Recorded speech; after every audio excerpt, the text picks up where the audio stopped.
long images and they pinned them simultaneously, and so that when the users were scrolling through their feed, all of a sudden the entire 5 columns would be taken up by one cohesive design, and as you scroll down, all of a sudden you see these animations and the color gradates and changes from one to the other, and then it ends up with this really poignant message at the end about this new like dry fit material that Uniqlo had. And throughout the whole process, it was 5 days, no paid media, 55 million impressions on Pinterest, and then from all the media that picked up all of the hype, there was another like 33 million impressions, so nearly 100 million impressions over the course of 5 days just through hacking Pinterest and doing a new thing that they called pin storming. So, and that was completely free, aside from, the design firm's time. No paid media using social media. So that's a great example of a way to do that, So clients come to us and come to other firms saying, what can I do with social media, or what can I do in general without traditional paid media?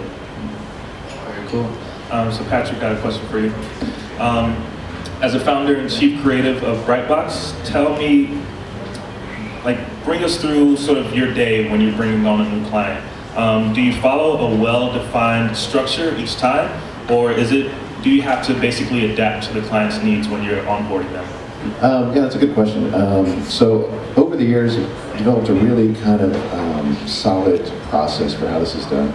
And really, the times when we've gone outside that process, there were failures, and so we just don't do that anymore. And usually when we go outside the process, it's due to the client's request, like, hey, we can't do that, or we'd like it to do it this way, and then we always regret it. So yeah, there's a really defined process, and it always starts with a brand analysis. And a lot of, this is nothing unique to my company. A lot of companies do this, but it's sitting down and interviewing the relevant people at the company. Typically we like to get the CEO, the president, if we can, kind of the top vision of the company down, to their sales manager, anybody relevant, give them a room. And for a couple of hours, we just had a series of questions we asked where we uncover that brand story, who their audience is, how they want to be perceived, what they do, all that stuff. And what's really interesting about it is we go to these companies that have been around, 10, 20 years sometimes, that have had employees that have worked there that long and they're wanting to rebrand. And you start asking really simple questions like, well, who's your audience? Or what do you guys stand for? Or what do you want to accomplish? And there'll be 10 people in the room, and they all give different answers. And it's really interesting to see them all look around at each other and go, well, that's not what I thought it was. And typically by the end of that process, like I said, a couple hours later, you start to see everybody start nodding their heads the same way, and they learn as much about who they are and what their brand is as we do. And it's a really interesting thing. I mean, I like doing it for that reason, as well as, it helps us. And like I said, that's the beginning of our process. From there, we take it back, we do some market research, and it's not real intense market research, but it's looking at who their competition is, how we can fit, in that marketplace. And the ultimate goal is always to create that unique market segment and differentiate yourself from their competition. I always talk about, apples to oranges. I want all my clients to be oranges. I don't want them to be compared to apples with any of their competition. If we can find that differentiator. Some clients it's really easy, it's really obvious how they're different. Well, there's some you kind of have to play with it and exaggerate a little bit to try and separate them. But that's really the next phase, is find that unique market segment. And it's really, a week or two into all that before we even start the design process, because we want to make sure that we really understand firmly how we go to market, how they would portray them, who their audience is, and then we actually start the design. So that's kind of the basic process. You mentioned failures earlier. Do any come to mind that you can share with the audience so that they can avoid them? Yeah, actually, I don't talk about failures in space, but yeah, let me think about a few. I mean, really, probably the biggest failures, I've said this so many times, but there's never been a failure, probably in any business, that you couldn't trace back to communication. It always comes back to communication, and whether it's you communicating with a client or you communicating internally, that's usually what it comes down to. The big failures came down to changing the process where they said, hey, we don't want to work with an account manager, we want to talk directly to you. And said, okay, we'll try to do that, but understand that, I own the company, I'm an extremely busy person, and there's breakdowns there, or, they don't want us to go through our typical process of how, we do the research and how we present. They want us to present something different in a different manner. And it just makes, our own internal communication kind of goes a little haywire in those situations. So that's really what it comes down to. It's a never-ending struggle to streamline communications inside a company and with clients, but that's really what it comes down to, just communicate. And I will say for any, young business owners, young designers, whoever may be here, don't be afraid to communicate bad news as soon as you know about it. Don't try and sweep it under the rug. Transparency. Yeah, transparency, it always makes it worse. As soon as you know there's an issue, go to a client, apologize, let them know, and let them know what you're going to do to fix it, because those are the biggest mistakes we can ever have. Makes sense. So this is a general question for you guys. No brands messaging the dollar to resonate, and even further, brands oftentimes have to fight against bad press or social media mishaps. What are some of the ways that brands can avoid these negative situations? For ones that are inevitable, and how can they rectify these situations where they may seem disingenuous at times? Well, I think relating to the disingenuous part, you just be genuine, you be honest with your market, you know.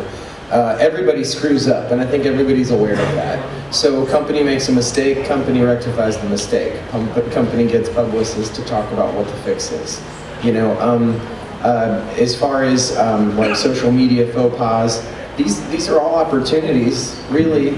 If a brand, you know, has some intern who tweets something ridiculous that ends up offending their audience, you know, you can ignore it, which is probably the wrong response, and let it grow potentially, or you can probably make a joke out of it if it's appropriate, or definitely apologize. But really, it's just like Patrick said again, if you screw up, you just admit it, and everybody's going to be fine with it. Yeah, I'm trying to remember who it was recently that did some misconstrued or misthought out tweet about domestic violence, right, with the Ray Rice thing going on. But they came in a meeting to apologize, and then not only, they didn't just issue like a regular press release, like, we're sorry about this, it wasn't our fault, our intern did it. They issued a genuine apology, and then they actually, through Twitter, were apologizing individually to people that had negative comments about the campaign. They would call them out specifically and say, we're really sorry about that, we didn't mean it that way. Which, that's the way to do it. You don't want this boilerplate PR press release. You want to do it the right way. I mean, what you said, one of my favorite campaigns over the past few years has been Domino's. The way they basically said, our pizza's crappy, and we recognize that, so now we're going to fix it. I think that's great. It makes you want to try it again and give them another shot because they acknowledge their mistakes and how they're going to make things better. Do any of you guys watch Last Week Tonight with John Oliver? Has anybody seen that? So this past week, he did a beautiful bit about how large corporations should stay out of national holidays and tragedies. Someone was tweeting about, like, I think it was Oreo or something on 9/11, we'll never forget, or something like that. Was it Spaghetti? Yeah, there were all kinds of, actually there were lots of corporations chiming in on that day, and he has a really exceptional answer to this question specifically that you guys should check out. It's probably a little clip on YouTube or something, but it's great. He's basically saying, like, brands stay the fuck out of 9/11, you know? which is pretty fantastic, and I agree with that personally. All right, we got our first F-bomb. Give it up for Tyler. I apologize. So we've got 2 upvotes for this particular question. Thanks, guys, for presenting questions. What's wrong with Houston's brand? Why don't people think this? Why don't people think it's sexy or cool? Even a lot of people here, like me, how can thought leaders, business leaders, politicians, and luminaries change that? I think any Houston natives, this is a really sensitive topic because we've grown up listening to people talk shit about Houston, and we're constantly like, no, you got to come check it out. It's not how you think of it. But a lot of it comes from, for years, Houston really wasn't a great city. I mean, to be honest, you know, again, we were talking about this earlier, but I was talking about it with you. Yeah. You know, when I was growing up, Houston was urban sprawl. It was industrial. It was gray. It was dingy. Downtown after 5 p.m. was a ghost town. There was nothing going on, no reason to stay there. You went back out to the suburbs after work. And so a lot of people have that image. You know, it was an oil boom town, and that's all it was. And to try and convince people, like, no, over the past 10 years, 15 years, Houston's done a great job of becoming culturally relevant. We have great nightlife. We have one of the biggest, I think we're second number of theater seats in the country to New York. We have the second most museum space, square footage to, I think, LA in the country. I mean, things like that make Houston a great city. And, you know, our green space is developing along the bayou. It's amazing. We have some great nationally renowned restaurants. But we're constantly having to explain this to people. Like, this is a speech I rehearsed to all my friends that moved away after high school, and I'm like, no, really, listen, it's amazing.